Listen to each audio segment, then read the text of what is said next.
On September 6, 1976, Japanese air traffic controllers at Hakodate Airport stared at their radar screens in disbelief. An unidentified aircraft was approaching their airspace at incredible speed, ignoring all radio calls. When the plane finally emerged from the clouds and touched down without clearance, ground crews rushed to the scene and froze. Sitting on their civilian runway was a gleaming Soviet MiG-25 Foxbat, the most mysterious and feared fighter jet in the world.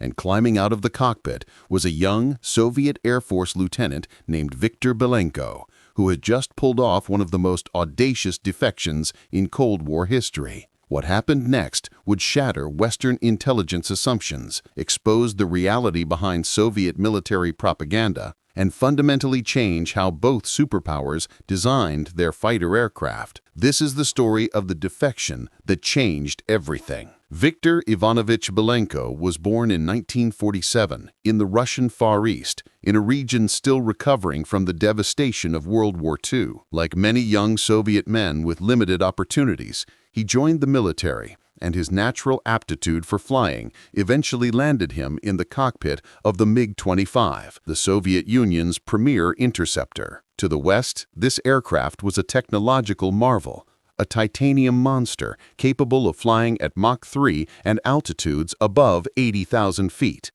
NATO called it the Foxbat, and for years it represented everything terrifying about Soviet military advancement. But for Belenko, life as a Soviet pilot meant something entirely different. He flew one of the most advanced machines on Earth, yet he lived in conditions that would shock most Westerners. Soviet Air Force pilots were poorly paid and subjected to relentless ideological indoctrination. The promises of communist prosperity rang hollow when Belenko saw the reality around him: shortages of basic goods, corruption among party officials, and a system that demanded absolute loyalty while delivering little in return. He later described how officers would steal aircraft fuel to sell on the black market, how maintenance was sloppy and dangerous, and how the constant propaganda clashed violently with the poverty he witnessed daily. The contradiction gnawed at him. Here he was, entrusted with a machine worth tens of millions of rubles, trained to defend the motherland against Western aggression, yet he couldn't buy decent food for his family. The final breaking point came from a combination of personal disillusionment and a growing hunger to see what the West was really like. Belenko had spent years listening to forbidden radio broadcasts and piecing together a picture of life beyond the Iron Curtain. He wanted out, and he wanted to take the Soviet Union's prize interceptor with him. Planning the defection required extraordinary nerve. He couldn't tell anyone, not his wife, not his fellow pilots, not his family. One whisper of doubt could mean a firing squad. He spent months studying flight patterns, memorizing fuel calculations, and watching for the right opportunity. On September 6th, during a routine training mission over the Sea of Japan, that opportunity arrived. Belenko took off from Chuguyevka Air Base with 2 other MiG-25s in formation. His flight plan called for standard intercept training exercises over Soviet territory. He broke formation suddenly, dropping to extremely low altitude to avoid Soviet radar coverage. His fellow pilots initially assumed a malfunction, but within minutes, the horrifying reality became clear to Soviet air defense. One of their MiG-25s was heading southeast, straight toward Japan. The flight itself was a desperate gamble. The MiG-25, despite its fearsome reputation, was a fuel-hungry beast. Belenko had calculated that he had just enough fuel to reach Japan if everything went perfectly. There was no margin for error, no second chances. He screamed across the Sea of Japan at low altitude, knowing that Soviet interceptors could be scrambled at any moment to shoot him down. The irony wasn't lost on him. He was flying the very aircraft designed to intercept defectors like himself. As his fuel gauge plummeted toward empty, the coast of Hokkaido appeared ahead. Belenko aimed for Hakodate Airport, a civilian facility completely unprepared for what was about to happen. He had never practiced landing on a short civilian runway, and the MiG-25 was notoriously difficult to handle at low speeds.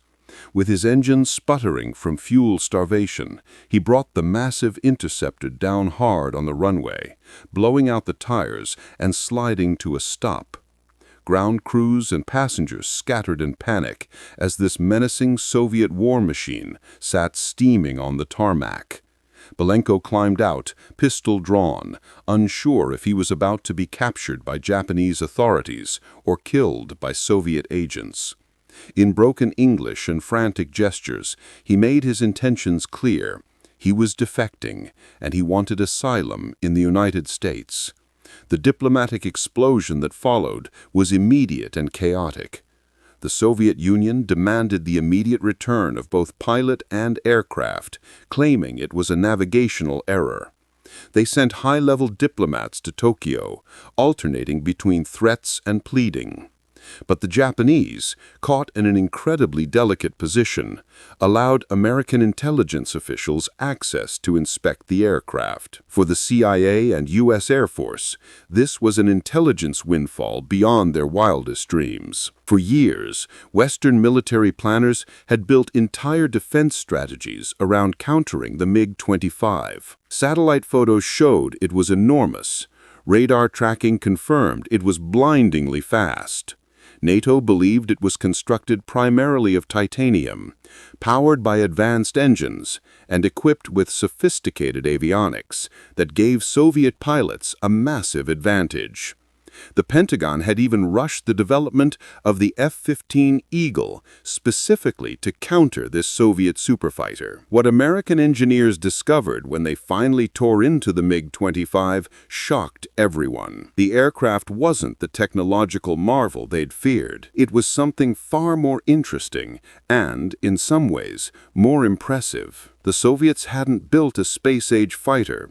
They'd built a brute force solution to a specific problem, and they'd done it brilliantly within their constraints. The MiG-25's airframe was constructed largely of nickel steel, not titanium. This made it far heavier than expected, but it could withstand the tremendous heat generated by sustained high-speed flight. The engines were incredibly powerful, but primitive by Western standards. They had a service life of only about 150 hours before requiring complete overhaul. The electronics used vacuum tubes instead of transistors, which initially seemed laughably obsolete, until engineers realized the tubes were actually more resistant to electromagnetic pulse from nuclear explosions. The radar was powerful, but crude, with limited look-down capability. The aircraft could indeed fly at Mach 2.8 and reach extreme altitudes, but only for short bursts before risking catastrophic engine damage. Range was limited. Maneuverability was poor compared to Western fighters. The MiG-25 was essentially a rocket designed to race up, fire missiles at high-altitude bombers, and race back down. Nothing more, nothing less.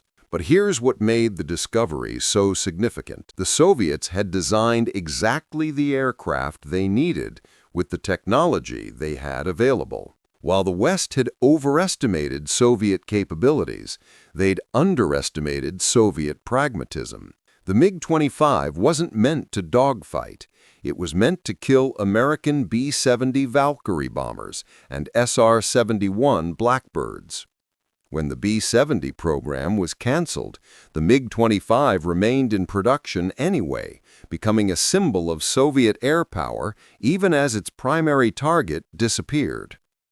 The intelligence gathered from Belenko's defection fundamentally altered Western fighter design. It confirmed that the F-15 development path was correct and validated the emphasis on maneuverability and sophisticated electronics over pure speed. It also revealed specific weaknesses in Soviet manufacturing and design philosophy that influenced military planning for the next decade. As for Viktor Belenko himself, the United States granted him asylum. He was debriefed for months, providing detailed information about Soviet Air Force procedures, training, and readiness. The CIA paid him handsomely for his cooperation. He eventually settled in the United States, became a consultant for aerospace companies, and built a new life far from the system he'd risked everything to escape. The Soviet Union, humiliated by the defection, court-martialed Belenko in absentia and sentenced him to death. His wife divorced him under pressure from authorities. The Soviets modified MiG-25 procedures to prevent future defections, including installing self-destruct mechanisms and requiring multiple aircraft formations at all times. But the damage was done. The mystique of the Foxbat was shattered. The MiG-25 Belenko flew to Japan was eventually returned to the Soviet Union, but only after American engineers had documented every rivet, wire, and system. The Soviets received a disassembled aircraft in crates, accompanied by meticulous American documentation of everything they'd found. In the end, Viktor Belenko's defection demonstrated something crucial about the Cold War: the gap between propaganda and reality, between perception and truth. For years, the West had built strategies around worst-case assumptions about Soviet capabilities. One brave pilot and one desperate flight pulled back the curtain, revealing not just the secrets of a specific aircraft, but the fundamental limitations of the Soviet military-industrial complex. It was a reminder that sometimes the most powerful intelligence doesn't come from satellites or spies, but from individuals willing to risk everything for freedom, and in doing so, change history.